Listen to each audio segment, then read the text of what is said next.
এই জুমাটা এত বড় দামি। আমার উম্মত জুমার নামাজ আদায় করার জন্য যখন ঘর থেকে গোসল করে পাক পবিত্র হয়ে বের হয়ে যায়, হেঁটে হেঁটে মসজিদের মধ্যে আসে, ইমাম সাহেবের কাছাকাছি এসে বসে খুতবা শুনবে, আদব ও লেহাজের সাথে একিনের সাথে জুমার নামাজ পড়বে। উচ্চ বাচ্চ করবে না, কথাবার্তা তেমন বলবে না, চুপচাপ আল্লাহর ইয়াদে জুমার নামাজ আদায় করে আমার উম্মত আবার পায়ে হেঁটে হেঁটে বাড়ি চলে যাবে। সুনান তিরমিজিতে বিশুদ্ধ সনদে নবীজি বলতেছেন, আমার উম্মত তোমরা শুনে নাও, তোমরা জেনে নাও, আমার উম্মতের প্রত্যেক কদমে কদমে প্রত্যেক কদম রেখেছিল জুমার নামাজ আদায় করতে আসতে যাইয়া। বাড়ি থেকে 1 কদম 2 কদম 3 কদম 4 কদম পায়ে পায়ে পায়ে পায়ে আমার আল্লাহ 1 বছরের নফল ইবাদত 24 ঘন্টা ইবাদত করলে যেই পরিমাণে নেকি হয় এবং সারাদিন রোজা রাখলে যেই পরিমাণে নেকি হয়, ওই রকম 1 বছর একটানা ইবাদত করলে যত নেকি হয়, 1 বছর একটানা রোজা রাখলে যত নেকি হয়, প্রত্যেক কদমে কদমে জুমার মুসল্লিদের প্রত্যেক কদমে কদমে আমার আল্লাহ সেই 1 বছরের নেকি আমার উম্মতের আমল নামায় লিখে দেয়। একবার জোরে বলা যাবে কি আল্লাহু আকবার? এটা আমার নবীর গুণে, রসুলের কারণে উম্মত শ্রেষ্ঠ উম্মত আমরা হয়েছি। সব উম্মত থেকে 70 গুণ মর্যাদা আল্লাহ আমাদেরকে দিলেন, 70 গুণ মর্যাদা আল্লাহ দিলেন, 70 গুণ মর্যাদা আল্লাহ দিলেন। জুমার মসজিদ থেকে আপনার বাড়ি যদি 500 কদম হয়, আসা যদি 1000 কদম হবে। আল্লাহ রসুল বলতেছেন 1000 কদম যদি হয় 1000 বছরের সওয়াব হবে, যদি 2000 কদম হয় 2000 বছরের সওয়াব হবে, যদি 5000 কদম হয় 5000 বছরের সওয়াব নাকি হয়ে যাবে। একটা জুমাতে শুধু আসবেন আর যাবেন, তাতে আপনার আমল নামায় 500 বছরের নেকি হয়ে যাবে, যা অন্য কোনো উম্মতকে আল্লাহ দেয় নাই, শুধু এই উম্মতকে আল্লাহ দিয়েছে। কিন্তু দুর্ভাগ্য, কপাল পোড়া উম্মত মসজিদে আসে সবার পরে, খুতবা যখন শুরু হয় তখন এই উম্মত মসজিদের মধ্যে ঢুকে, খুতবা শেষ, ইমামে নামাজে দাঁড়ায় যায়, সালাম ফিরাইতে দেরি হয়, এই উম্মত মসজিদ থেকে বের হইতে দেরি হয় না, তাড়াহুড়া করে মসজিদ থেকে পালায় যায়। আর এই উম্মতের কিছু আলেম পথভ্রষ্ট, বেদাতি মোল্লা, বেদাতি মোল্লা, আবার বলি আমরা বেদাতি না, বেদাতি মোল্লা, পথভ্রষ্ট বেদাতি মোল্লা ফতোয়া দিল নামাজের পরে কোনো দোয়া নাই। সারা পৃথিবীর এমন কোনো অঞ্চল নাই, আপনি যদি দেখেন প্রত্যেকটা অঞ্চলে আল্লাহর ওলিরা কালেমার দাওয়াত দিয়েছেন। আল্লাহ তাদের এত বড় মর্যাদা দিয়েছেন, সম্মান আল্লাহ দিয়েছেন। আহা, তাদের কালেমার দাওয়াতের বদৌলতে লক্ষ লক্ষ কোটি কোটি মানুষ কালেমার দিশা পেয়েছে। একা খাজা বাবা আজমিরি চিশতি রাহমাতুল্লাহ 90 লক্ষ মানুষকে কালেমা পড়িয়েছেন একা। শুধু হুজুর খাজা আজমিরি রাহমাতুল্লাহ আলাইহি না, কুতুবউদ্দিন কাকি, নিজামুদ্দিন আউলিয়া, দাতাগঞ্জে বক্স, পৃথিবীর বড় বড় ওলি, খাজা বাহাউদ্দিন নাশবন্দ বুখারী, বুখারাতে, উজবেকিস্তানে, তুর্কিস্তানে, কাজাখস্তানে, তুর্কমেনিস্তানে, এই সমস্ত রুশিয়ান বেল্টে, বলকান অঞ্চলে হুজুর বাহাউদ্দিন নাশবন্দ বুখারী রাহমাতুল্লাহ আলাইহি কালেমার দাওয়াত তিনি ছড়িয়ে দিয়েছেন।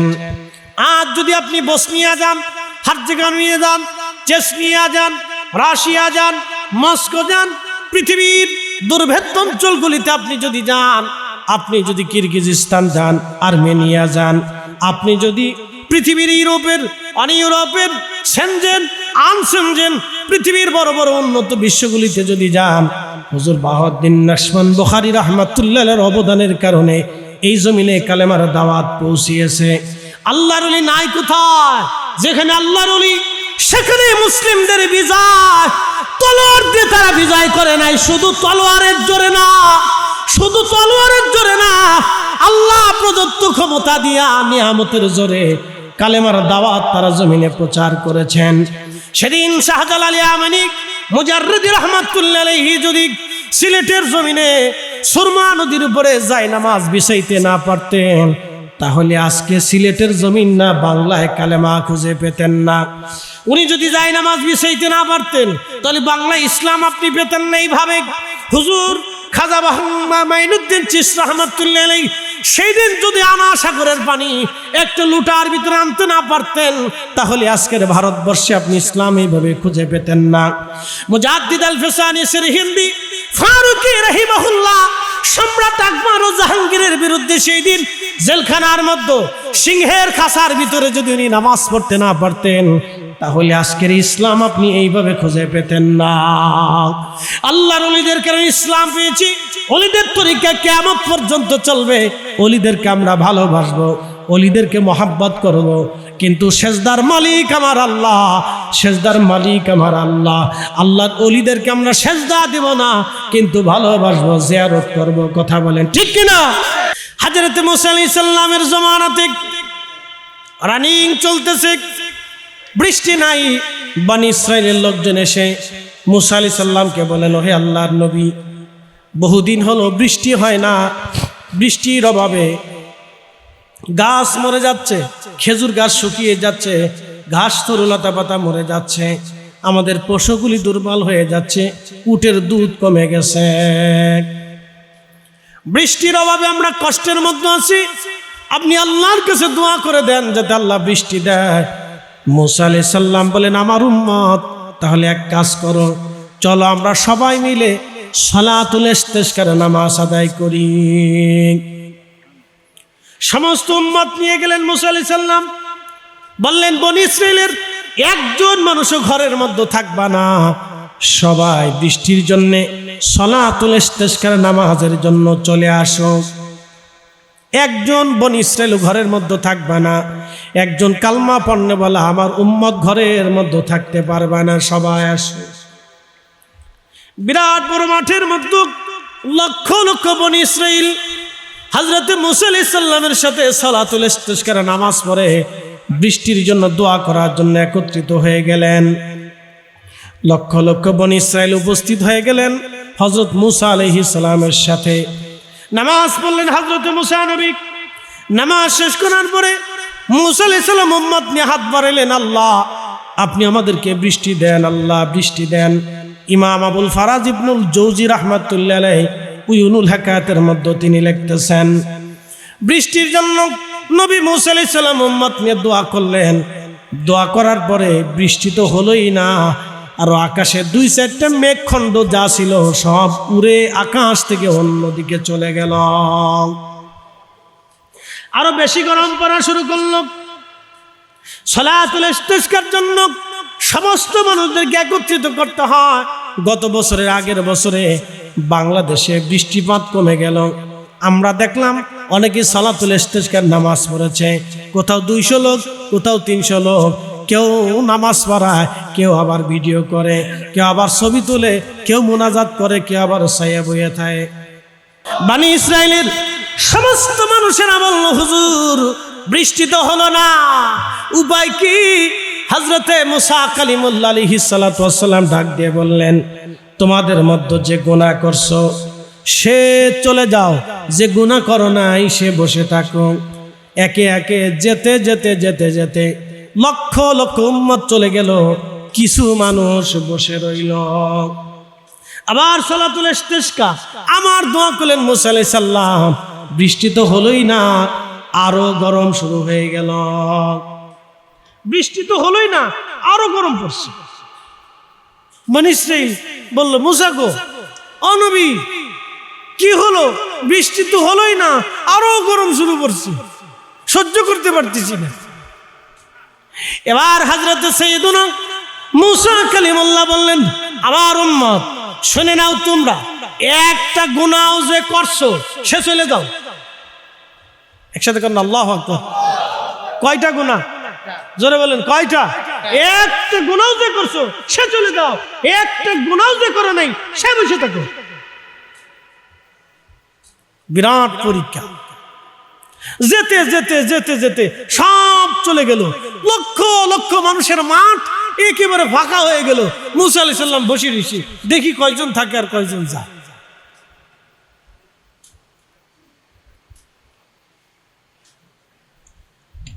সাইয়েদনা হযরত মূসা আলাইহিস সালাম বসে আছে, দেখলেন লক্ষ লক্ষ মানুষ চলে গেছে, কিন্তু মাঠের মধ্যে একজন আল্লাহর বান্দা, তিনি নরমাল কাপড় পরা, সিরা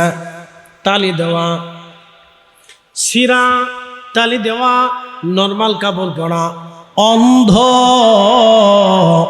চোখে দেখে না, মাঠের এক কোনায় চুপচাপ মাথা নিচু করে বসে আছে।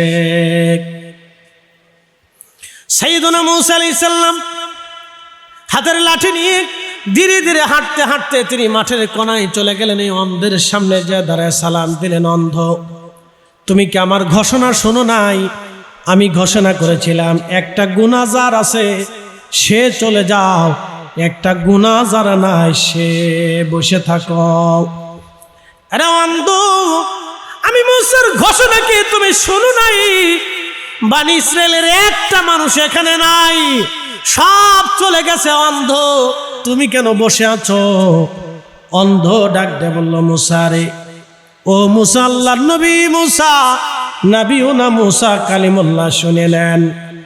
আহা, আমি জীবনে কোনোদিন গুনাহ করছি আমার মনে পড়ে না।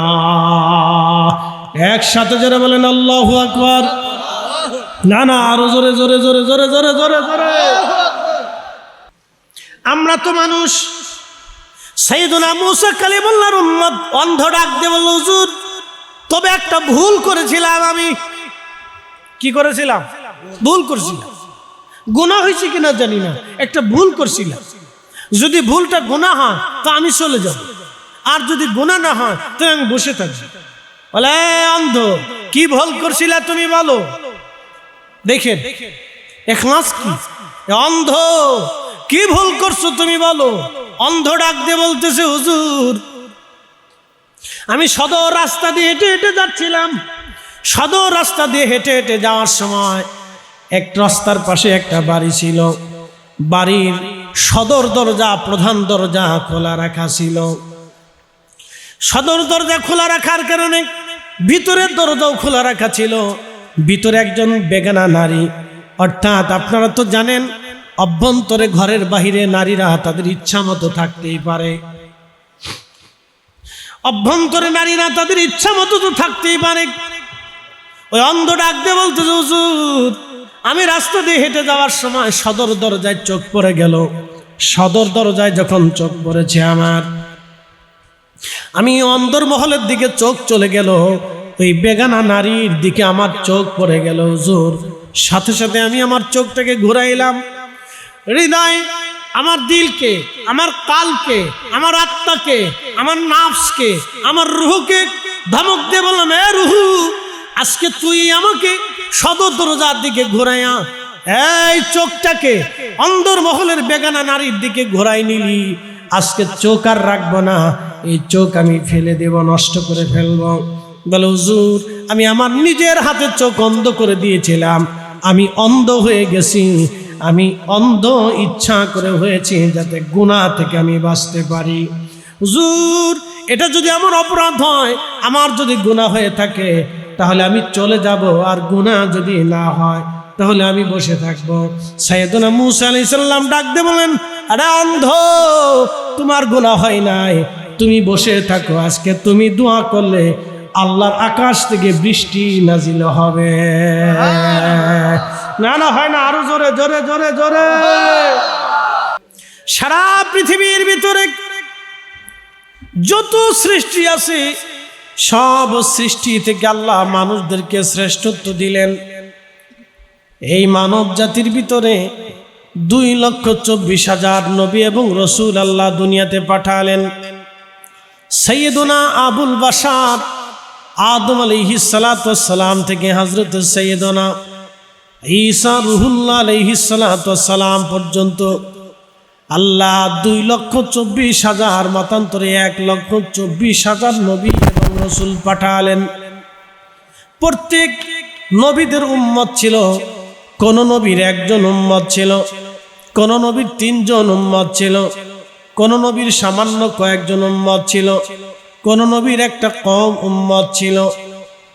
একমাত্র শুধুমাত্র আমার রব আমার আল্লাহ আখিরি নবীর উম্মত এত পরিমাণে দিয়েছেন, পৃথিবীর এমন কোনো দেশ নাই যেই দেশে আমার নবীর উম্মত পাওয়া না যাবে। কথা বলেন ঠিক কিনা?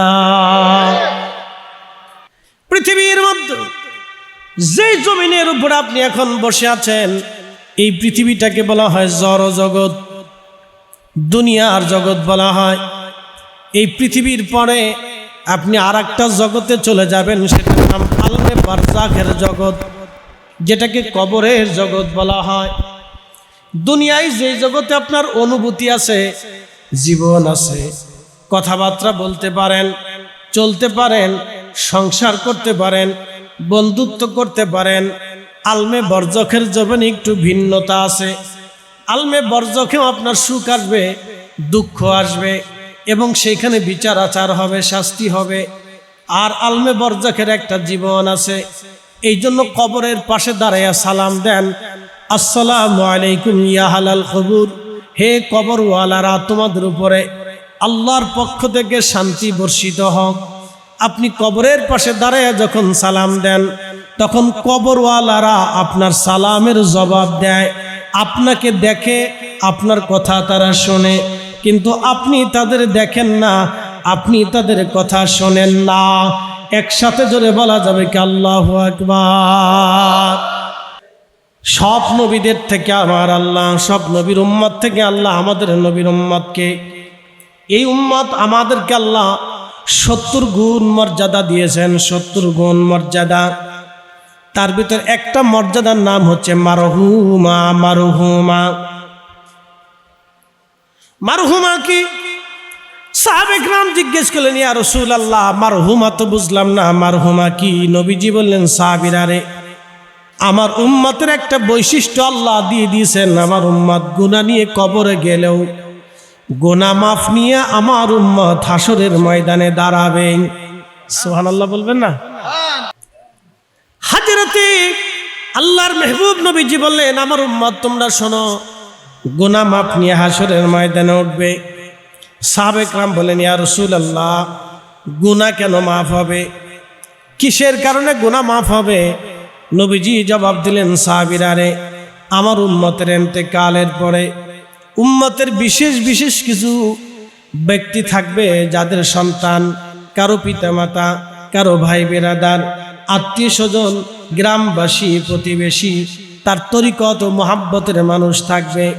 এই মহাব্বতের মানুষগুলি তার মারা যাওয়ার পরে তার মাগফিরাতের জন্য আল্লাহর দরবারে বারবার হাত উঠাবে।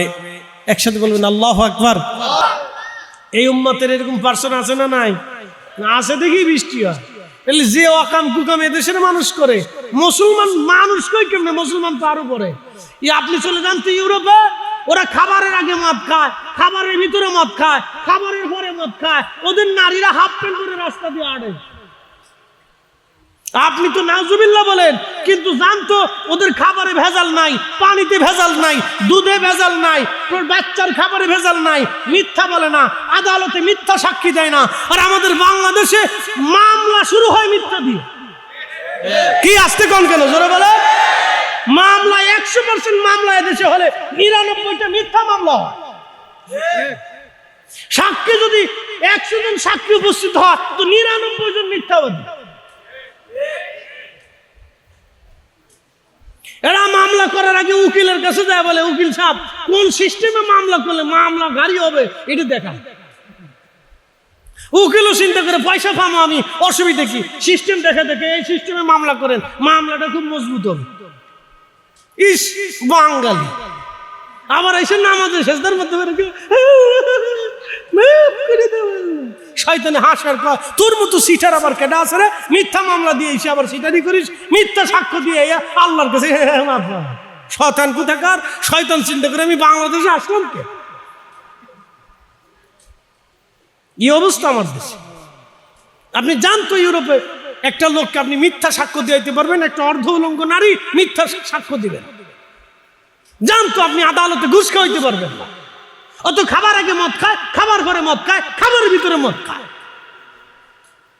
আদালতে সে মিথ্যা মামলার রায় দেবে না, অথচ আমরা বাংলাদেশ মুসলমানের দেশ, 90% মুসলমানের দেশে মুসলমান বিচারক, মুসলমান উকিল, মুসলমান প্রশাসন, মুসলমান মামলাওয়ালা, মুসলমান বাদী, সব মুসলমান হওয়ার পরেও শুধু মিথ্যার মিথ্যা, মিথ্যার মিথ্যা, অন্যায় আর অন্যায়। মাঝে মধ্যে শয়তান চিন্তা করে দেশে আইছি কেন?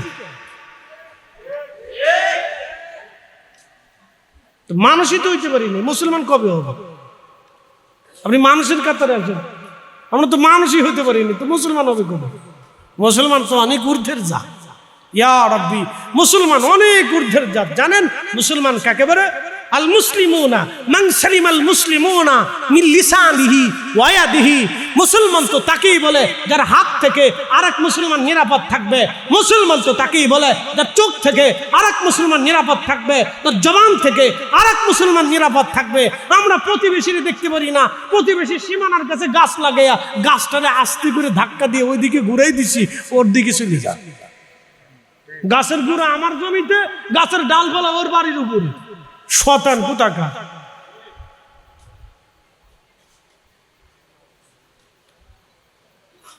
প্রিয় উপস্থিতি আমার, এগুলো আমাদেরকে শিখতে হবে, বুঝার দরকার। আমরা মানুষ কেন হয়েছি, কেন মানুষ হইলাম, এটা আমাদেরকে বুঝতে হবে। প্রিয় ভাই আমার, খুব মনোযোগ দিবেন। হযরত মুসা কালিমুল্লাহর উম্মতের দিকে যদি আপনি তাকান, চিন্তা করেন জীবনে কোনো অপরাধ তো করেই নাই। একটা ভুল করার সঙ্গে সঙ্গে নিজের চোখ নষ্ট করে দিয়ে আল্লাহর দরবারে তওবা করে ফেললেন, আর বললেন আল্লাহ জীবনে আর কোনোদিন গুনাহ করব না। মুসা আলাইহিস সালাম বললেন, ও আল্লাহর বান্দা, অন্ধরে তুমি আজকে যাবা না, তুমি আজকে দোয়া করবা, কারণ তুমি দোয়া না করলে বৃষ্টি হবে না। একবার জোরে বলা যাবে কি আল্লাহু আকবার? না না, জোরে বলেন আল্লাহু আকবার, আর জোরে বলেন আল্লাহু আকবার। ওলির দরকার আছে না নাই? ওলি লাগবে কি লাগবে না? ভাবেন আপনার কারণে বৃষ্টি হয়, কখনোই না। এই যে বুড়া আঙ্গুর, আমাদের কারণে বৃষ্টি হয় না, ওলিদের কারণে বৃষ্টি হয়। ওলিদের কারণে শস্য হয়, ওলিদের কারণে গাছে ফল হয়, ওলিদের কারণে জমিনে শস্য হয়, ওলিদের কারণে আল্লাহ আমাদেরকে রিজিক পাঠায়। না হলে এ জাতি যে পরিমাণে অপরাধ করে আর অন্যায় করে, আল্লাহর আকাশ থেকে তো বৃষ্টি হওয়া দূরের কথা, পাথর করার কথা ছিল। পাথর পাথর পাথর পাথর করার কথা ছিল, পাথর করার কথা ছিল। সন্তান নিজের বাপরে খুন করে, বাবা সন্তান জবাই করে, স্বামী স্ত্রী জবাই করে, স্ত্রী স্বামী জবাই করে, মা সন্তানকে হত্যা করে। পরিচয় দিতেও তো লজ্জা করে। মা সন্তান হত্যা করে, সন্তান মা হত্যা করে, বাবা সন্তান জবাই দেয়, সন্তান বাবারে জবাই দেয়। এত ওয়াজ হচ্ছে, এত নসিহত হচ্ছে, এত মসজিদ, লক্ষ লক্ষ মসজিদে দাঁড়ায়া দাঁড়াইয়া খতিব সাহেবরা প্রত্যেক জুমাতে ওয়াজ করে, তারপরে জাতির হুঁশ হয় না।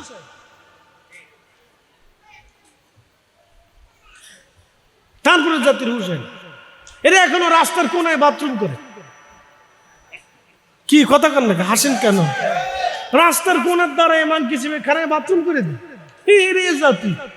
বিমানে উঠলে, আমি মালয়েশিয়া থেকে আসতেছি, বিমানে উঠার পরে আমার পাশে এক ভদ্রলোক, তিনি কক্সবাজার ব্যবসা করেন, হোটেল মোটেল আছে। ভদ্রলোক দাঁড়িয়ে আছে, নামাজ কালাম পরে, খুব শরীফ মানুষ। তা আমরা দুইজন চুপচাপ বসে আছি। বিমান বাংলাদেশে খালি ল্যান্ড করবে, খালি ঘোষণা দিছে শাহজালাল আন্তর্জাতিক বিমানবন্দরের খুব কাছাকাছি এসে পড়েছি। এই বিমানে ঘোষণা দেয় না, বাপরে বাপ, বাঙালি কথাবার্তা শুরু করে, মনে হয় তখনই এটা উপরের বক্স মক্স খুলে মাথায় করে নিয়ে যদি জানালা হয়তো লাভ দিয়ে করে নিচে পড়ে। কি আজ আজব জাতি। আমরা দুজন হাসি দেখছেন কত পাগলের দেশে বাস করি আমরা। এরা মানসিকভাবে অসুস্থ। এই জন্য শিক্ষা ব্যবস্থা পরিবর্তন করতে হবে। আল্লাহর কসম করে বলি, শিক্ষা ব্যবস্থা ক্লাস 1 থেকে পরিবর্তন করতে হবে। আবার বলি, শিক্ষা ব্যবস্থা ক্লাস 1 থেকে একবারে মাস্টার্স পর্যন্ত, শেষ সময় পর্যন্ত শিক্ষা ব্যবস্থা চেঞ্জ করতে হবে। তাদেরকে প্র্যাকটিক্যাল শিক্ষা দিতে হবে, তাদেরকে প্র্যাকটিক্যাল থিওরিক্যাল শিক্ষা দিতে হবে। শুধু খাতা কলমে, কাগজে কলমে হলে হবে না, তাদেরকে প্র্যাকটিক্যাল উস্তাদ ছাত্র দিয়ে প্র্যাকটিক্যাল শিক্ষা ব্যবস্থা চেঞ্জ করে দিয়া এ জাতিকে পরিবর্তন করতে হবে, নতুবা সম্ভব হবে না। 2 দিন পর পর মারামারি, গুতাগুতি, কিলিকিলি লাগবে। শিক্ষা ব্যবস্থা ক্লাস 1 থেকে চেঞ্জ করে দিতে হবে, একবারে প্র্যাকটিক্যাল আর থিওরিক্যাল দিতে হবে। পৃথিবীর এত জাতি উন্নত হয়ে গেল, আমরা এখনো গুতাগুতি করতেছি। সকাল হইলে এক কথা, দুপুরে আর এক কথা, চার দোকানে বসলে তো আর গিনামের কথা তো বলে লাভ নাই। নাম দিছে ভিলেজ পলিটিক্স। এই ভিলেজ পলিটিক্সের গোষ্ঠী কেলেই আনলে, হ্যাঁ, এটা কুত্তার চাইতে নিকৃষ্ট পলিটিক্স। এই কথা কন না কেন, জোরে বলেন। কুত্তার চাইতে নিকৃষ্ট পলিটিক্স, শুয়োরের চাইতে নিকৃষ্ট পলিটিক্স এটা। নাম দিছে ভিলেজ পলিটিক্স। কিসের পলিটিক্স? যদি পলিটিক্স করে মানুষের উন্নয়ন না হলো, যদি পলিটিক্স করার পরে গরিবের উন্নয়ন না হলো, অন্ধের উন্নয়ন না হলো, যদি মহিলার উন্নয়ন না হলো, গরিবের উন্নয়ন না হলো, এতিমের উন্নয়ন না হলো, এই পলিটিক্স দিয়ে হবে কি ছাতা? নাম দিছে ভিলেজ পলিটিক্স। ভিলেজ পলিটিক্স বুঝেন? একজন কার জন্য বাস দিবে, কার ক্ষতি করবে, কার জমি মেরে খাবে, কার টাকা মেরে খাবে, কার মায়ের দেখবে, কার মায়ের ধরে নিবে, এগুলোর নাম দিছে পলিটিক্স। এটা শুয়োরের চাইতে নিকৃষ্ট পলিটিক্স। কে ভাই, কষ্টের সাথে কথাগুলি বলতেছি। একবারে ক্লাস 1 থেকে মাস্টার্স পর্যন্ত একবারে পরিবর্তন করে দিতে হবে। এই শিক্ষা ব্যবস্থার ভিতরে মানবিকতা, সত্যবাদিতা, ন্যায়বাদিতা, ন্যায় বিচার শিক্ষা দিতে হবে তাদেরকে। যদি না দিতে পারি তাহলে আমাদের আগামীর প্রজন্মের চেঞ্জ হবে না। এদেশের লক্ষ লক্ষ যুবকরা গেম খেলে, লক্ষ লক্ষ যুবকরা দাঁড়ায় দাঁড়ায় পেশাব করে, লক্ষ লক্ষ যুবকরা চুল চেনে কেটে মোটর সাইকেল যেমনে চালায়, ও বাবু চিনে না, মাও চিনে না, উস্তাদ চিনে না, মুরব্বী চিনে না, কাউরি চিনে না। মোটর সাইকেলের উপর উঠলে মনে করে ও দেশের প্রেসিডেন্ট হয়ে গেছে। কথা কার নাকি, জোরে বলো। আপনি সৌদি আরবে জানতো বাংলাদেশে যত ঘোড়ার টিমের আগর টিম বাগর টিম মোটরসাইকেল সৌদি আরবে একটাও খুঁজে পাবেন না। সৌদি সরকার একবার আইন করে দিয়েছে, তুই মোটরসাইকেল চালাইতে পারবি না, তো 14 গোষ্ঠী চালাইতে পারবো না। রাস্তাঘাটে এদের জ্বালা চলেই যায় না। অ্যাক্সিডেন্ট, দুর্ঘটনা একটার পর একটা প্রতিনিয়ত চলতেছে। খুন খারাপি, মারামারি, ধরাধরি, এখানে সেখানে, এগুলি কি হচ্ছে ভাই? এটা কি একটা পরিবেশ? এটা কি একটা দেশ?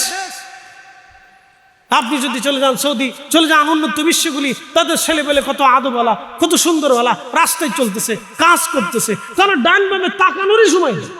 এই জন্য যিনি জ্ঞানী বলেছিলেন যে অলস মস্তিষ্ক শয়তানের কর্মশালা, কথাটা অত্যন্ত চমৎকার কথা লিখেছিলেন। যারা অলস থাকে, কাম নাই কাজ নাই, এরা খালি ওই ভিলেজ পলিটিক্স করে বেড়ায়।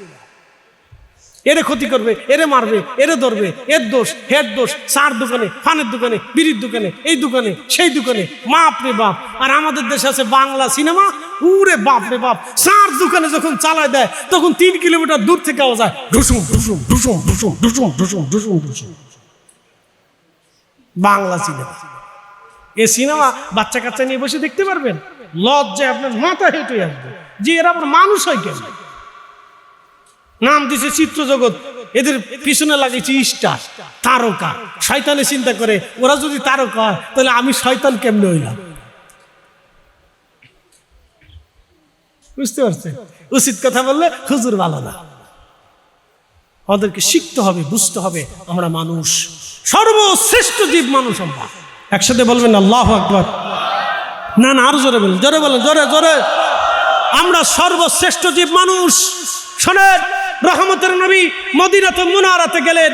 মদিনায় মুনারা যাইয়া রহমতের নবী, কত ইহুদি ছিল, কত খ্রিস্টান ছিল, কত ভিন্ন ধর্মের ছিল, পত্তলিক ছিল। মক্কাতে আসলেন, পত্তলিক ছিল, অন্য ধর্মের ছিল, কেউ ধর্ম মানত না, দিন দুনিয়া বুঝতো না। আল্লাহর রাসূল আসার পরে কারো ডেকে নিয়ে হত্যা করেন নাই, কারো বাড়ি আগুন দেন নাই, কারো জমি পুড়াই দেন নাই, কারো ফসল নষ্ট করেন নাই, কারো উট দুম্বা ছাগল ভেড়া তিনি নিয়ে আসেন নাই। আর আমার দেশে হচ্ছে কি, 2 দিন পর এই মাজার ভাঙ্গো, ওই দরবার ভাঙ্গো, তার বাড়ি ভাঙ্গো। কয়েকদিন আগে দেখলাম দিনাজপুরের এক দরবার ভেঙ্গে আগুন ধরে পুড়াই দিছে, মসজিদ পর্যন্ত পুড়ে যাইতেছে। হায় বাঙালি, তোমাকে এই ধর্মকে শিক্ষা দিয়েছে, তোমাকে এই দিনকে শিক্ষা দিয়েছে।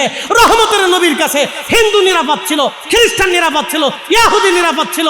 আর অন্য ধর্মের মানুষ যদি রহমতের নবীর কাছে নিরাপত্তা পেতে পারে, তাহলে তুমি হয় মিলাদ পড়ো, আমি না হয় পড়ি না, তুমি নূর মানো, আমি না হয় মানি না, আমি না হয় মানি, তুমি না হয় মানো না, তুমি না হয় পীর মুরিদি মানো না, আমি না হয় পীর মুরিদি মানি, সেই জন্য তো তুমি আমার বাড়ি আক্রমণ করতে পারো না, আমার জমি পুরাইতে পারো না, আমার বাড়ির ঘর গরু ছাগল তুমি আগুন দিয়ে পুড়িয়ে দিতে, নষ্ট করে দিতে পারো না। এই শিক্ষা রহমতের নবী ইসলাম কোনোদিন দেয় নাই। কথা বলেন ঠিক না ঠিক?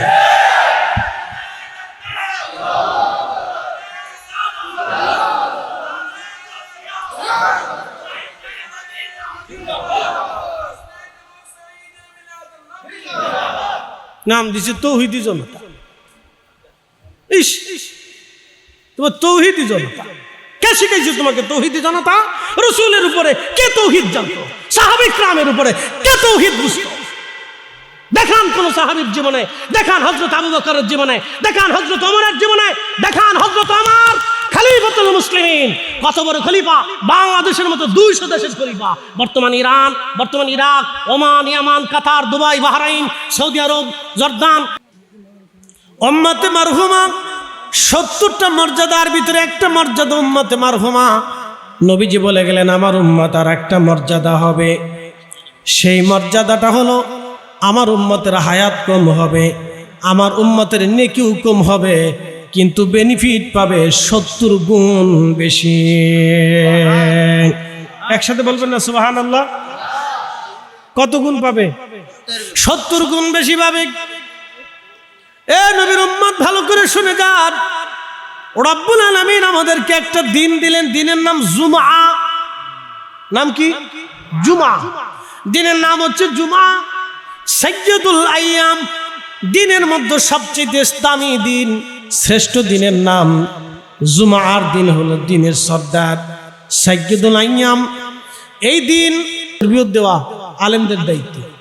পৃথিবীর সব ধর্মের ধর্মগুরু যারা আছে, আপনি বৌদ্ধ দেখেন, খ্রিস্টান দেখেন, এরপরে আপনি শিখ দেখেন, মাজুসি দেখেন, এরপরে আরো যত ধর্ম আছে, সব ধর্মের ভিতরেই ধর্মগুরু আছে। তারা মানুষদেরকে তাদের ধর্ম সম্পর্কে অবহিত করে, নসিহত করে, তালিম তরবিয়ত দেয়। তো ঠিক আমাদের ধর্মে আদ-দীনুন নসিহা, উলামায়ে কেরাম মানুষদেরকে ধর্মের নসিহত দিবে, এটা আলেমদের উপরে দায়িত্ব। এই জন্য তলবে আলেম আজকের যারা আছেন, আগামী দিন আপনারা অনেক বড় আলেম হবেন। কে অনেক বড় বক্তা হবে আমরা জানি না, কে অনেক বড় শাইখুল হাদিস হবে আমরা তাও জানি না, কে কত বড় ইমাম হবে আমরা তাও জানি না। এখানে কে আল্লাহর মকবুল অলি হবে, মুজাদ্দিদ হবে, কুতুব হবে, আবদাল হবে, আকতাব হবে, আমরা কেউ জানি না। কে হবে আমরা কেউ জানি না। আল্লাহ যাকে মঞ্জুর করবেন তিনি হবেন। তো এগুলো আমাদের শুনে রাখা, বুঝে রাখা ভালো। তাম সৃষ্টির মধ্যে মানব জাতিকে আল্লাহ শ্রেষ্ঠত্ব দিলেন। আদম সফিউল্লাহ আলাইহিস সালাম থেকে ঈসা রুহুল্লাহ পর্যন্ত পৃথিবীতে সহিহ ইবনে হিব্বানের ভাষায় 1,24,000 নবী রসুল আসছিলেন। ইমাম মুল্লা আলী কারি মক্কি তিনার পবিত্র শারহে ফিকুল আকবরের ভাষায় 2,24,000 নবী এবং রসুল পৃথিবীতে এসেছিলেন। এটা উলামায়ে কেরামের মত পার্থক্য। আমরা একটু দুরূদ পড়ি। সালাতুন ইয়া রাসূলুল্লাহ আলাইকুম সালামুন ইয়া হাবিবাল্লাহ আলাইকুম ধরছি। সালাতুন ইয়া রাসূলুল্লাহ আলাইকুম সালামুন ইয়া হাবিবাল্লাহ আলাইকুম আল্লাহুম্মা সাল্লি আলা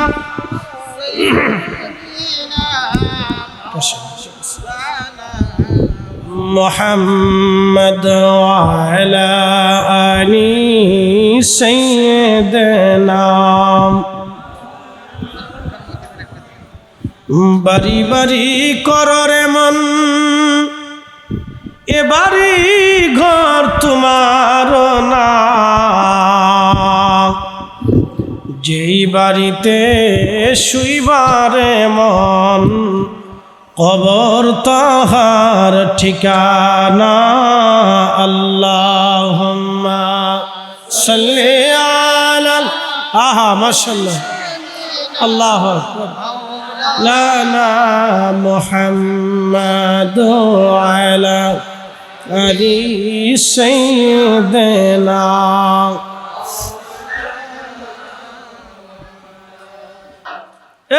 আমার দিকে তাকাবে। আমি যতটুকুন কথা বলি ততটুকুন গুরুত্বপূর্ণ বলার চেষ্টা করি, কারণ জীবনের সময় খুব অল্প। ইমামুল আজম আবু হানিফা রহমতুল্লাহ 40 বছর এশা রজু দিয়ে ফজর পড়ছে। হুজুর গাউসে পাক মহিউদ্দিন আব্দুল কাদের জিলানী রহমতুল্লাহ 40 বছর এশা রজু দিয়ে ফজরের নামাজ পড়ছে। শেখ আব্দুল হক মুহাদ্দিস দেহলভী আখবারুল আখেরের মধ্যে লিখছেন, পৃথিবীর বড় বড় বুজুর্গরা সারা রাত সারা দিন আল্লাহর ইবাদতে কাটিয়ে দিয়েছেন, আমরা কিছু করতে পারিনি। আমাদের জীবনে তাদের তুলনায় তাদের হিসাবে আমরা মুসলমান হয়েছি কিনা একটু সন্দেহ আছে। আমরা যে মুসলমান, কিয়ামতের ময়দানে আল্লাহ রসুলের সামনে দাঁড়াবেন, কি মুখ নিয়ে দাঁড়াবেন, কি নিয়ে দাঁড়াবেন? যে ইয়া রাসূলুল্লাহ আপনার দরবারে দাঁড়াইছি, এইগুলি নিয়ে দাঁড়াইছি, কি নিয়ে দাঁড়াবেন? শোনেন, আপনারা মেয়ে বিয়ে দেন, আত্মীয়তা করেন, ছেলে বিয়ে দেন, তো শ্বশুর বাড়ি অথবা আত্মীয় বাড়ি বেড়াইতে গেলে কিছু না কিছু তো হাতে করে যান, নাকি বলেন? যান না? তো কিছু না কিছু হাতে করে যাওয়াটা এটা একটা সুন্নত। তা আপনি যখন কিছু না নিতে পারেন তখন মেয়ের কাছে লজ্জিত হন, ওই শ্বশুর বাড়ির আত্মীয়ের কাছে লজ্জিত হন, ওই বিয়াই বাড়ির আত্মীয়ের কাছে লজ্জিত হন, ওই ছেলের আত্মীয়ের কাছে আপনি লজ্জিত হন। কিছু না কিছু হাতে করে নিয়ে আসলে ছোট নাতি নাতকুর থাকে, আপনি যদি না দিতে পারেন তো নাতি নাতকুরের কাছে লজ্জিত হন। তো কিছু না কিছু তো আপনার হাতে করে নিয়ে যেতে হবে। এটা দুনিয়ার আদালতে, দুনিয়ার বিচারে যদি সামান্য খাবার দাবার, চকলেট, মিষ্টি, মিষ্টান্ন এই উপঠৌকন না নিয়ে যাওয়ার কারণে যদি আত্মীয়ের কাছে লজ্জিত হতে হয়, তাহলে বুঝেন তো যিনি সৃষ্টির শ্রেষ্ঠ সাইয়্যিদুল কাউনাইন ওয়াস সাকাইন রাহমাতুল লিল আলামিন নবীর দরবারে দাঁড়াবেন, তো কি নিয়ে দাঁড়াবেন? আমারও আর শেষ। তো কি নিয়ে দাঁড়াবেন? আজকে এখান থেকে চিন্তা করে যাবেন যে নিবটা কি। আমি যে আল্লাহ রসুলের সামনে কিয়ামতের ময়দানে দাঁড়াবো, তো কি নিয়ে দাঁড়াবো? প্রিয় উপস্থিতি, জীবনের সময় খুব কম। কি নিয়ে দাঁড়াবেন এটা ফিকির করেন, চিন্তা করেন। আজকে রাত্রি চিন্তা করবেন ঘুমানোর আগে, আমি তো চলেই যাবো আল্লাহর কাছে, তো আমি আল্লাহ রসুলের সামনে মেহেশরের মাঠে দাঁড়াবো, তো কি নিয়ে দাঁড়াবো? আল্লাহর হাবিবের সামনে দাঁড়াইয়া কি জবাব দিব, কি পেশ করবো? যে ইয়া রাসূলুল্লাহ আপনার জন্য এগুলি নিয়ে আসছি। এতটুকুন চিন্তায় আপনার জীবন পরিবর্তন করে দিবে। এই জন্য যত সময় শুনবেন তত সময় খুব মনোযোগের সাথে শুনবেন, কাজে লাগে। সারা পৃথিবীতে আদম সফিউল্লাহ থেকে ঈসা রুহুল্লাহ পর্যন্ত নবী পাঠাইলেন। কোন নবীর একজন উম্মত, কারো 2 জন, কারো 3 জন, কারো একটা ছোট্ট কম, কারো একটা গ্রাম, কারো একটা বংশ, কারো একটা এলাকা, কারো একটা পাড়া। এই সামান্য 10 জন, 20 জন, 50 জন, 100 জন। নূহ আলাইহিস সালামের মতো মহান একজন নবী, শরীয়তের পিতা, 800 বছর ধরে দাওয়াত দেওয়ার পরে মাত্র 80 জন কবুল হয়েছে। আল্লাহ কোন নবীর উম্মত বানান নাই। আমাদেরকে আল্লাহ বেছে বেছে পছন্দ করে শ্রেষ্ঠ নবীর উম্মত বানিয়ে আল্লাহ আমাদেরকে শ্রেষ্ঠত্ব দিয়েছে। কথা বলেন ঠিক না বেটি? তো সেই নবীর মিলাদুন নবীর মাহফিল আমি করবো না, তো শয়তানেরটা করবো। তার মহব্বতের মাহফিল করবো না, তো শয়তানেরটা করবো আমি।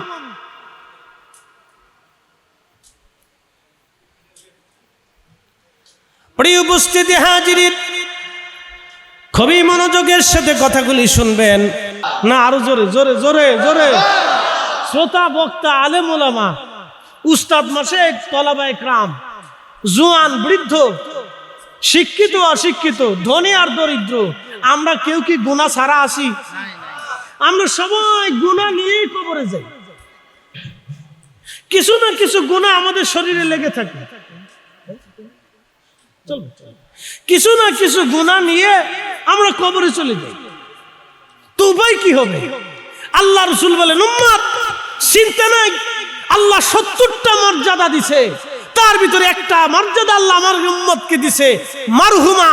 আমার উম্মত গুনাহ নিয়ে কবরে যাবে, কিন্তু হাসরের ময়দানে আমার আল্লাহ আমার উম্মতের গুনাহগুলি মাফ করাইয়া দাঁড়া করাই দিবে। কি আশ্চর্য!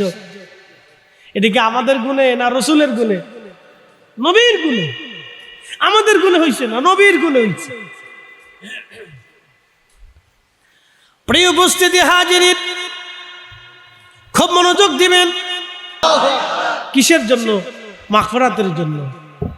ইসালে সওয়াব, ফাতিহা, কোরআন খানি, কোরআন খতম, খতমে বুখারী, বিভিন্ন দোয়া, কালেমা খতম আমরা দেই না অনেক সময় মরহুমদের জন্য? কিছু ভাইদের কাছে তো বিরাট বেদাত, ওর নিজের কপাল মন্দ, ওর 14 গোষ্ঠীর কপাল মন্দ, আর হেতারে যে জন্ম দিছে ওই বাবা মারও কপাল মন্দ। কারণ এমন পুলা জন্ম দিয়ে গেছে যে দোয়া মানেও না, দোয়া করেও না, দোয়া করতে দেয়ও না, দোয়া শিখায়ও না। ওর বাপ মারও কপাল মন্দ, ওর 14 গোষ্ঠীর কপাল মন্দ। ওদেরকে যারা অনুসরণ করে তাদেরও কপাল মন্দ। কথা কোন ঠিক কিনা? এদেরকে যারা অনুসরণ করে তাদেরও কপাল মন্দ। বলে দোয়া নাই তো নাই, তো নাই তো যে আমার মরার পরে দোয়া করবে না তার সাথে খাতির রেখে লাভ কি? তারে খাওয়াইয়ে লাভ কি? তার সাথে বন্ধুত্ব করে লাভ কি? যে বন্ধু মৃত্যুর পরে দোয়া মানে না, আমি তার সাথে বন্ধুত্ব কেন করব? যেই বন্ধু আমার মৃত্যুর পরে দোয়া মানে না, আমি তার সাথে আত্মীয়তা কেন করব? যে আত্মীয় আমার মৃত্যুর পরে দোয়া মানে না। যেই ভাইয়ের সাথে আমার সম্পর্ক কিভাবে দৃঢ় থাকবে? যেই ভাই দোয়ার পরে মরার পরে দোয়া মানে না, ওই সন্তানের সাথে আমার সম্পর্ক কি করে থাকবে? আমার মৃত্যুর পরে সন্তান আমার কবরের পাশে দাঁড়াবে না, এই সন্তান দিয়ে হবে কি? এই আত্মীয় দিয়ে হবে কি? এই বন্ধু দিয়ে হবে কি? তারে খাওয়াইয়া লাভ হবে কি? ওরে খাওয়ানো এত কুত্তা খাওয়ানো অনেক বলা। আপনি ঠিক বললেও ঠিক, না ঠিক বললেও ঠিক, কথা শক্ত কিন্তু কথা উচিত, বা কিছু কি নেই, সহজ হিসাব তো। একটা বৃদ্ধ বাবাকে জিজ্ঞেস করেন, বাবা বৃদ্ধ, তুমি বৃদ্ধকালে এই টাকা পয়সা জমি জমা বিক্রি করে সন্তান নিজে না খাইয়া সন্তানের জন্য রাখছো কেন? তো বৃদ্ধ জবাব দেয়, বেটা আমার সন্তান, 2টা সন্তান, ওরা ঘর বাড়ি নিয়ে থাকবে, ওরা আমি যদি বিক্রি টিক্রি করে খেয়ে ফেলে দেই তো ওরা থাকবে কোথায়? আমার মরার পর ওরা আমার জন্য দোয়া করবে, আমার কবরের পাশে দাঁড়াবে। বাবা মা এর চাইতে আর বেশি কিছু চায়? বেশি কিছু চায় না। অনেক বাবা মা আছে ছেলেরে মাদ্রাসায় দিয়ে দিছে। লোকেরা বলে তুমি ছেলেরে মাদ্রাসায় দিছো, মাদ্রাসায় পড়লে তো হুজুরের ভাত নাই। একটি ইমামতির চাকরি পাবে, ছোটখাটো বেতন পাবে, 5,000, 10,000, 15,000, 20,000 টাকা বেতন পাবে। এই দিয়ে তো তার নিজেরও চলবে না, তোমারে খাওয়াবি, তোমার স্ত্রীর দিবে কি? তুই বাবা ডাক দিয়ে কয়, আমি আমার পুলারে মাদ্রাসায় পড়াইতেছি পুলার কামাই খাওয়ার জন্য না, পুলা আমার জন্য দোয়া করবে। কি কথা কন না? ঠিক আছে কিনা? তো ফুলার দোয়া চায়। তা আপনি ফুলারে এমন এক মাদ্রাসায় দিচ্ছেন যে মাদ্রাসায় দোয়া মানেও না, দোয়া শিখেও না, দোয়া করাইও না, এক মাদ্রাসায় দিয়ে দিচ্ছেন।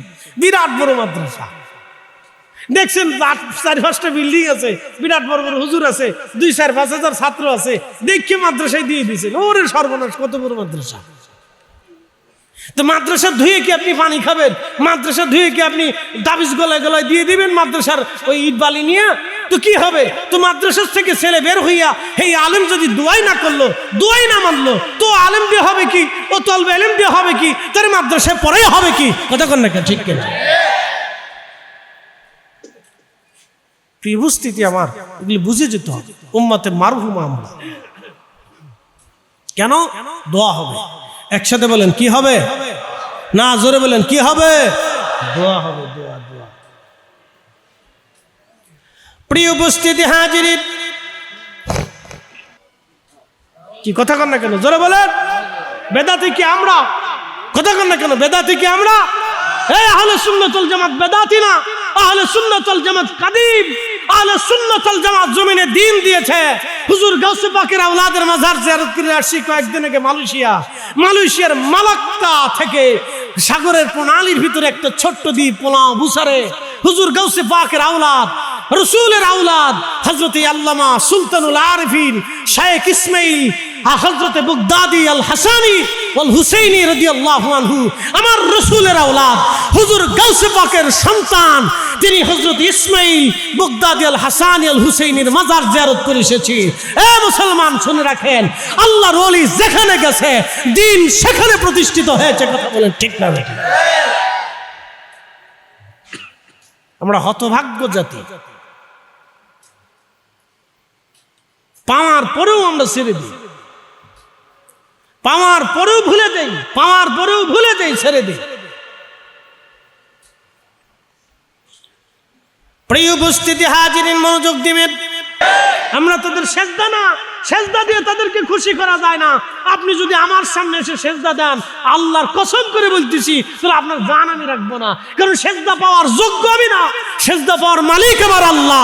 ওলিদেরকে সেজদা দিলে ওলিরা বেজার হয়ে যায়, বরং ওলিদের মাজারে আদবের সাথে বসে আপনি যদি জিয়ারত করেন, ওনাদের উসিলা নিয়ে আল্লাহর কাছে কান্নাকাটি করেন, ওরা খুশি হয়। কারণ যদি আপনি শরীয়ত সম্মতভাবে আপনি তাকে হাদিয়া দিলেন, কোরআনের কালাম থেকে হাদিয়া দিলেন, দুরুদ হাদিয়া দিলেন, দোয়া হাদিয়া দিলেন, আপনি তাদের জন্য দান সদকা হাদিয়া দিলেন, ওলিদের মাজারে দরবারে মুহিব্বিন যারা আছে, গরিব যারা আছে, আপনি তাদেরকে খাবার খাওয়াইলে ওলিরা খুশি হয়ে যায় যে না, তারা আমার আদর্শকে জমিনে জিন্দা করে রাখছে, আমার রসুলের আদর্শকে জিন্দা করে রাখছে, আল্লাহর দ্বীনকে তারা মজবুত করে রাখছে। তারা খুশি হয়ে যায়। সেজদা দিলে খুশি হয় না, বরং জিয়ারত করলে, মহাব্বত করলে, তাদের সম্মানে মহাব্বতের আদবের সাথে দাঁড়াইলে, মজলিসে বসলে, জিকির ফিকির করলে তারা খুশি হয়ে যায়। কথা কোন ঠিক কিনা? এই কাজ করলে তারা খুশি হয়, উল্টাটা করবেন না। যেটা করলে খুশি হয় ওটা করবেন। প্রিয় হাজিরিন, মনোযোগ দিবেন। আল্লাহর ওলিদের জীবনের উপরে ছোট্ট করে একটু আলোচনা তুলে নিয়ে আসলাম, যেহেতু বিষয় চলে আসছে সেই জন্য আলোচনা করলাম। উম্মতে মারহুমা, হায়াত হবে কম, নেকি হবে কম, কিন্তু জান্নাতে চলে যাবে সবার আগে। একসাথে বলবেন না সুবহানাল্লাহ? হায়াত কি কম হবে? কত বছর হায়াত? 40 পার হইলে মানুষের বৃদ্ধতা আসতে থাকে। আপনি যত ভালো খাবারই খান, আপনার বয়স ধরে রাখতে পারবেন না। আপনি যত ভালো খাবার খান, এক্সারসাইজ করেন, দামি খাবার খান, কাজ হবে না। বা আপনি বয়স ধরে রাখতে পারবেন না। 40 পার হইলে সব পার্সপাতি দুর্বল হতে থাকে। চোখের পার্স, কানের পার্স, জবানের পার্স, দাঁতের পার্স, জিহ্বার পার্স, হাতের পার্স, পায়ের পার্স, সব পার্সপাতি চামড়া দুর্বল হতে থাকে, পশম পাকতে থাকে, ধীরে ধীরে নুব্জ হতে থাকে, চোখের পাওয়ার কমতে থাকে, মনের পাওয়ার কমতে থাকে, ধীরে ধীরে হার্টের পাওয়ার কমতে থাকে, কলজে, ফ্যাপসা, কিডনি যা আছে সব ধীরে ধীরে নরম হইতে থাকে। এটা আস্তে আস্তে পচতে থাকে। 40 পার হইলে আপনি আর বয়স ধরে রাখতে পারবেন না। যত চেষ্টা করেন কাজ হবে না, শেষ হয়ে যাবে। মনে রাখবেন, এই উম্মতের হায়াত কম, নেকি কম, কিন্তু জান্নাতে চলে যাবে সবার আগে। বলে কার কারণে? রসুলের কারণে। কথা কোন ঠিক কিনা? নবীর কারণে। এই রসুলের কারণে আল্লাহ আমাদের এত ইজ্জত দিছে। বলে আমরা কিছু নেই, নামাজ নেই, রোজা নেই, জিকির নেই, ফিকির নেই, কিচ্ছু নেই। বনি ইসরাইলের ভিতরে মুসা আলাইহিস সালামের জমানাতে বৃষ্টি নেই, তো বৃষ্টি নাই তো নাই তো নাই তো নাই তো নাই, বহুদিন বৃষ্টি নেই। আপনি জানেন মুসা আলাইহিস সালামের দেশ হচ্ছে মিশর, জর্দান। মিশর, জর্দান এই অঞ্চল, এই বেল্ট। মুসা আলাইহিস সালাম এই বেল্ট, মাঝখানে নীল নদ। আপনারা জানেন নীল নদের উৎস হচ্ছে উগান্ডা। উগান্ডার কোনো পাহাড় থেকে না, এটা মাটির নিচ থেকে পানি আসে। একসাথে বলবেন আল্লাহু আকবার। কোথার থেকে পানি আসে? মাটির নিচ থেকে পানি উদ্গীত হয়। উগান্ডা, উগান্ডার নাম শুনলে আমাদের দেশে অনেকে হাসে, উগান্ডা আবার কি? হ্যাঁ, উগান্ডা। নীল নদের উৎস হচ্ছে উগান্ডা, পানি আসে মাটির নিচ থেকে। সেই পানিটা উগান্ডা পার হইয়া, এরপরে আপনার আরো বহু দেশ পার হইয়া, 4-5টা দেশ পার হইয়া, মিশর পার হইয়া লোহিত সাগরের সাথে যাই মিশে গেছে। আল্লাহর নবী বলছেন আমার উম্মত 2টা নদী আল্লাহর বেহেশত থেকে আসছে, একটা নীল নদ আর একটা ফোরাত নদী। একসাথে বলবেন আল্লাহু আকবার। 2টা নদী কোথার থেকে আসছে? জান্নাত থেকে আসছে। এই জন্য হাজার হাজার বছর পর্যন্ত এই নদীর বয়স, কিন্তু একটা দিনের জন্য পানি শুকাই না। পানি শুকাই না, বেহেশত থেকে আসে, তো পানি শুকাবে কেমনে? তবে শুকিয়ে যাবে। ফোরাত নদী কিয়ামতের আগে শুকিয়ে যাবে। ফোরাত নদী শুকাইয়া কি তৈরি হবে? স্বর্ণের পাহাড় বেশি উঠবে। ওই স্বর্ণের পাহাড় নিয়ে সারা পৃথিবীতে মারামারি লাগবে, যুদ্ধ হবে। এই যুদ্ধটা বিশ্বযুদ্ধ না, এই যুদ্ধ হবে মহাযুদ্ধ। প্রত্যেক গ্রাম, প্রত্যেক এলাকা, প্রত্যেক মহল্লা, প্রত্যেক ব্যক্তি, প্রত্যেক পরিবার, প্রত্যেক এরিয়া, প্রত্যেক ওয়ার্ড, প্রত্যেক ইউনিয়ন, প্রত্যেক এলাকা, প্রত্যেক জেলা, প্রত্যেক দেশ এই যুদ্ধে জড়িয়ে যাবে। প্রত্যেকটা ফ্যামিলি যুদ্ধে জড়িয়ে যাবে। 100 মানুষের ভিতরে 99 জন মারা যাবে, একজন বেঁচে থাকবে যে ইমানদার, হেতা বাঁচবে। আর সব বেঈমানগুলি যারা এই টাকা নিয়ে, অর্থ নিয়ে, এই রাজনীতি নিয়ে, ফাড়াফাড়ি করিয়া, দুর্নীতি নিয়ে, এই সর গেলে আর এক সর, আর এক সর গেলে আর এক সর, এই খাবার চায়, এই খাবার চায়, যেই ক্ষমতা আসে সেই রাবণ হয়ে যায়, যে ক্ষমতা আসে সেই চুরির ধান্দা করে। আমরা শান্তি পাইলাম না, কথা কন না, ঠিক কেনা? শান্তি আর নসিব হইল না, শান্তি আর নসিব হইল না। কবে হবে তাও জানি না, শান্তি নসিব হইল না। 2 দিন পর পর এই গেঞ্জাম, এই গেঞ্জাম, হেনে পিটি পিটি, এনে মারামারি, এনে খুন খারাপি, এনে মারে, এনে জবাই করে। কয়দিন আগে দেখলাম বরিশালে ভাই ভাই জমি জমা নিয়ে দ্বন্দ্ব করিয়া এক ভাই আর এক ভাইয়ের চোখ উঠেই বলছে। কি জাতি আমরা, কল্পনা করতে পারবেন? আজকে জাহিলিয়াতকে শেষ করে ফেলছি। নারী রাস্তা দিয়ে যাবে রাত্রিবেলা, নিরাপত্তা কোথায়? দর্শন হচ্ছে, দর্শিত করে মেরে ফেলতেছে। বিচার নাই, আদালত নাই, আইন নাই। কয়জনের বিচার হয়? টাকা যার বিচার তার, ক্ষমতা যার বিচার তার, ক্ষমতা নাই বিচার নাই, টাকা নাই আদালত নাই। কথা কন না, এই তো চলতেছে আমার। আমি মাঝে মাঝে চিন্তা করি দেশ চলে কেমনে, দেশ চলে কেমনে, দেশ কি করে এই দেশ চলে? আমি মাঝে মধ্যে চিন্তা করি দেশ চলে একটা কারণে, এই মাটির নিচে বহু অলিরা ঘুমাই রয়েছে। এই অলিদের কারণে আল্লাহ এখনো পাথর নিক্ষেপ করে নাই, আল্লাহ এখনো জমিন উত্তপ্ত করে দেয় নাই, আল্লাহ সাগর শুকাই দেয় নাই, বৃষ্টি বন্ধ করে দেয় নাই। আল্লাহ এই এত পরিমাণে আমরা গুনাহ করি, তারপরেও আল্লাহ আমাদের খাবার বন্ধ করে নাই, ফল বন্ধ করে নাই, ফসল নষ্ট দেয় নাই, মহামারী দেয় নাই, দুর্ভিক্ষ দেয় নাই। এত দেশে করোনা হইলো, বাংলাদেশে হইল না। ভারতে মরলো, পাকিস্তানে মরলো, ইউরোপে মরলো, আমেরিকা মরলো, অস্ট্রেলিয়া মরলো, বাংলাদেশে মরলো না। এদেশে করোনা ঢুকে কেন? এদেশে থাকবো না জায়গা, এদেশে সব মানুষই ফরমালিন খায়। পানিতে ভেজাল, মাছে ভেজাল, গাছে ভেজাল, খাবারে ভেজাল, ফলে ভেজাল, দুধে ভেজাল, সব জায়গায় ভেজাল। মাঝে মধ্যে ঢাকার শহরে দুধ কিনে খাই, চিন্তা করি দুধ খাই না বুড়িগঙ্গার পানি খাই, আল্লাহ জানে। কি দেশ চিন্তা করেন, কি মানুষ চিন্তা করেন। ওয়াজ যে এত ওয়াজ, তারপরে মানুষের হেদায়েত হয় না। চিন্তা করি দুধ খাই না বুড়িগঙ্গার পানি খাই, আল্লাহ জানে। চিন্তা করি যে আল্লাহ আমাদের কলিজা এখনো ভালো লাগছে, ব্যবসা ভালো লাগছে, কিডনি ভালো লাগছে, রক্ত ভালো লাগছে, কেমনে রাখছে? আল্লাহ নিজে দয়া করে রাখছে, তাই বেঁচে রয়েছে। নিলে এত ভেজাল খাইয়া মানুষ বাঁচার কথা না। কষ্ট হইতেছে আপনাদের? তাহলে একসাথে বলেন তো আল্লাহু আকবার, নারে তাকবীর, নারে রিসালাত, নারে গাউসিয়া। প্রিয় উপস্থিতি, প্রিয় ভাই আমার, খুব মনোযোগ দিবেন। হযরতে মুসা আলাইহিস সালামের জামানাতে বৃষ্টি নাই, বুঝতে পারতেছেন? নবী রানিং, নবী কি রানিং, তা শুধু নবী না, রসুল। শুধু রসুল না, কিতাবধারী রসুল, জলিল কদর রসুল। একসাথে বলবেন আল্লাহু আকবার। আমার একটু রংসা দিন। আমি জানি চট্টগ্রাম আর সিলেটের দুধ চার প্রচলন খুব বেশি। ভালো চিনি ছাড়া রংসা মেরে বক্তাদের জন্য রংসা দিবে, তাহলে ভালো না। আপনাদের এই দোষ না, এটা খাদ্যাভাস, অভ্যাস যেটা আর কি। দুধ চা সিলেটে এবং চট্টগ্রামের মানুষ দুধ চাটা বেশি পছন্দ করে। অসুবিধা নেই, খাবেন, হালাল বস্তু খাবেন, অসুবিধা নেই, অসুবিধা নেই, খান। সিলেটে পান খান। সিলেটের কোনো বাড়িতে যদি খাবার শেষে পান না দেয় তো ভাবে যে এটা সিলেটি না, এটা রোহিঙ্গা। হ্যাঁ, এরা জানে যে পান দিতে হবে, পান খাউকা, পান খাইতেই হবে সিলেটের মানুষের। পান না খাইলে মনে করে যে এটা সিলেটি না, এটা রোহিঙ্গা, এটা মায়ানমার থেকে আইছে। এক এক দেশের এক একটা সিস্টেম আর কি, ভালো না, দোষ না। এগুলো মানুষের গুণ, গুলা বলি। পান খায়, ভালো লাগে, খা, অসুবিধা নেই, খান, পান খাওয়া ভালো। তো জর্দা টর্দা খায় না, হ্যাঁ জর্দা খায় না, কারণ জর্দা বিড়ির ভিতরে দিয়ে দেয়, এটা তামাক পাতা থেকে আসে, ক্ষতি। দরকারটা কি? যেটা খাইলে শরীরের ক্ষতি হয় ওটা খাওয়ার দরকার নেই, তো ছেড়ে দেয়।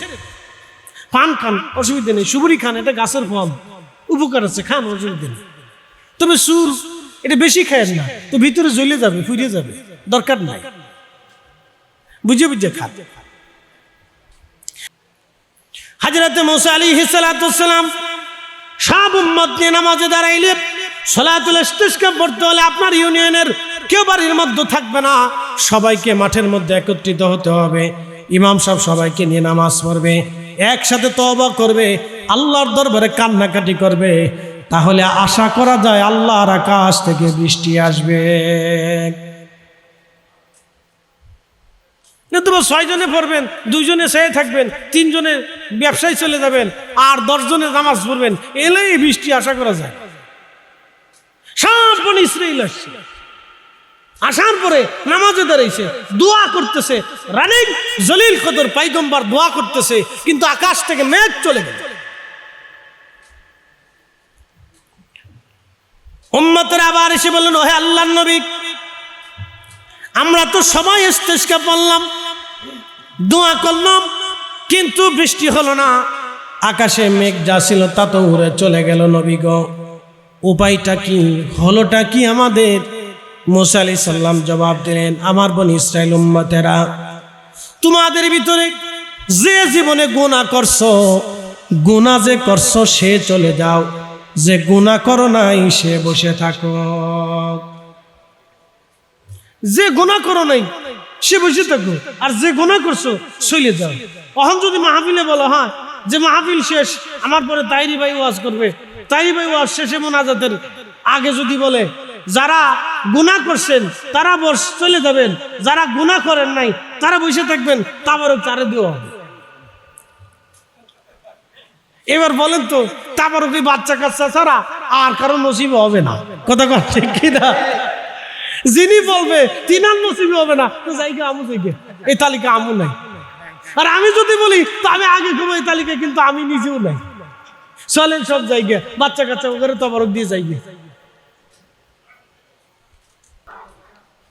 মানুষ হইয়া ভবেতে আসিয়া মানুষের করিলাম কি, আমি নবী না মানিলাম কি যে ভুল করিলাম, আমি নবী না চিনিলাম কি যে ভুল করিলাম, ভস্মে ঢালিলাম ঘি। মানুষ হইয়া ভবেতে আসিয়া মানুষের করিলাম কি।